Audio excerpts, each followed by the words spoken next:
Saudara-saudari terkasih, berbicara tentang 25 Desember yaitu Natal dan 1 Januari, kita biasanya merayakan sebagai tahun baru, tapi sebenarnya dalam gereja Katolik adalah Hari Raya Santa Pran Maria, Bunda Allah. Tidaklah mungkin dua tanggal ini dipisahkan satu sama lain.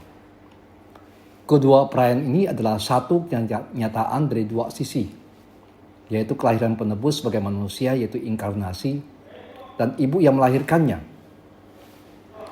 Maka Natal juga adalah pemulihan Ibu Maria yang dirayakan secara khusus terpisah secara liturgi. Terpisah secara khusus secara liturgi bukan berarti kenyataan, sebagai Theotokos, yaitu ibunya Tuhan. Sebaliknya dengan merayakan hari raya perawan Terus Suci Maria sebagai ibu Tuhan, juga merayakan Tuhan Yesus, yaitu iman akan satu pribadi dua kodrat. Itulah sebabnya di dalam menilai pernyataan iman atau dogma atau ajaran dikatakan ada 3 lapisan dalam gereja Katolik.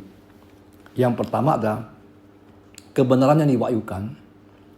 Terhadap kebenaran jenis ini, umat beriman Katolik harus menerima dengan ketatan iman, dalam arti iman kepercayaan. Kedua adalah hal yang berkaitan atau menjelaskan lebih terang iman dan berhubungan erat dan intrinsik dengan iman yang diwahyukan.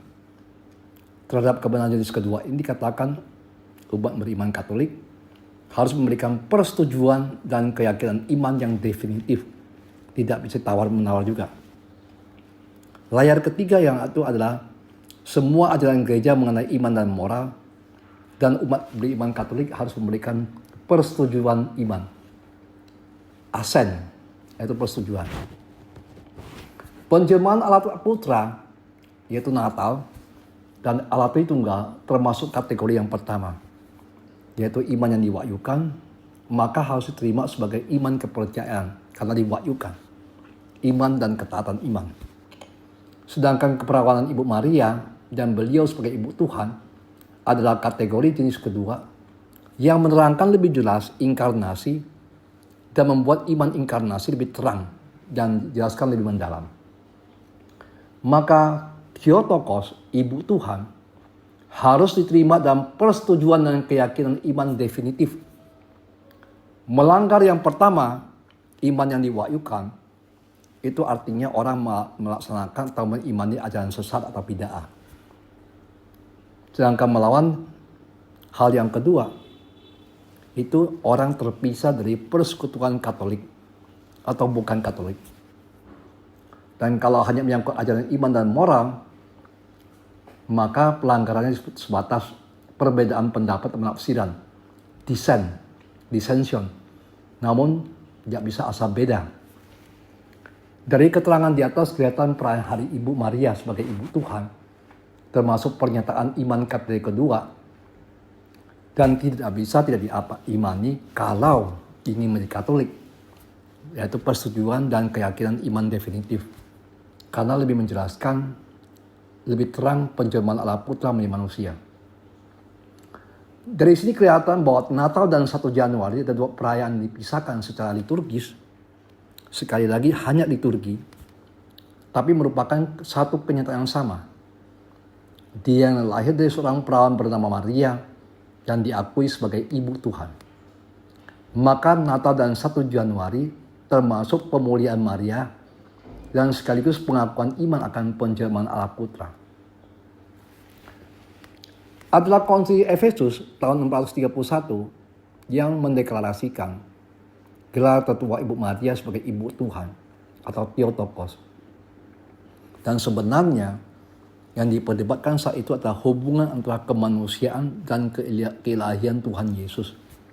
Kita tahu bahwa Tuhan Yesus satu pribadi dua kodrat. Bagaimana hubungan kemanusiaan dan keilahian? Ketika di Konsili Nisea 325, Yesus diimani sebagai Tuhan, Allah Putra. Namun dalam penampakan wujud manusia, ada pertanyaan, apakah kemanusiaan itu hanya semata-mata penampakan, atau topeng, atau bahasa Yunani prosopon, atau benar-benar real?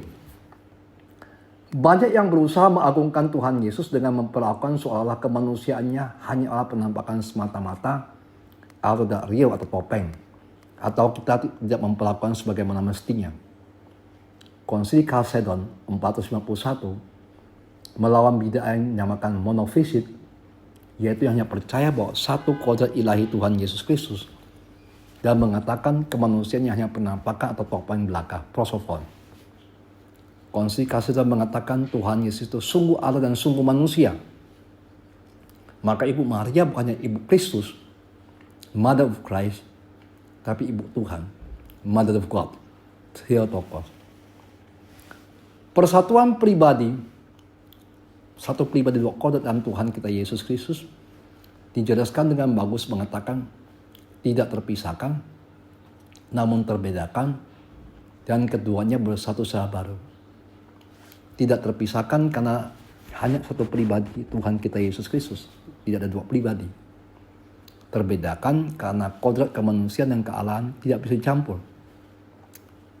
Persatuan yang baru seperti kesatuan hipostatik, hypostatic union.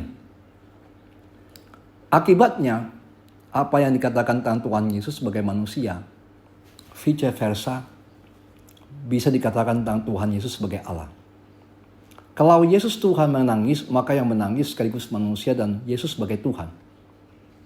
Kalau Tuhan Yesus mengatakan dosamu diampuni, maka sekaligus Allah mengampuni dalam diri Yesus Tuhan yang tampak sebagai manusia. Maka kematian Tuhan Yesus bukan kematian belaka manusia, melainkan pengorbanan kematian Allah Putra yang menebus. Penebusan justru terjadi karena satu pribadi dua kodrat. Maka hubungan erat kedua kodrat, keilahan dan kemanusiaan tidak bisa saling menghilangkan. Itu sebabnya ibunya, Bunda Tersuci Maria, juga harus disebut ibunya Tuhan, Theotokos.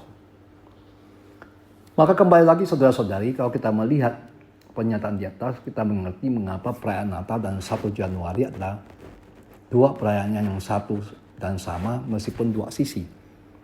Yang satu merayakan penjeruan Allah Putra, yang satu yang melahirkan Allah Putra. Secara liturgis kita bedakan, tapi secara kenyataan teologis atau iman itu adalah satu dan sama. Maka 1 Januari dan Natal adalah sekaligus adalah tentang iman akan Tuhan Yesus Kristus dan pemuliaan atau kemuliaan Ibu Maria.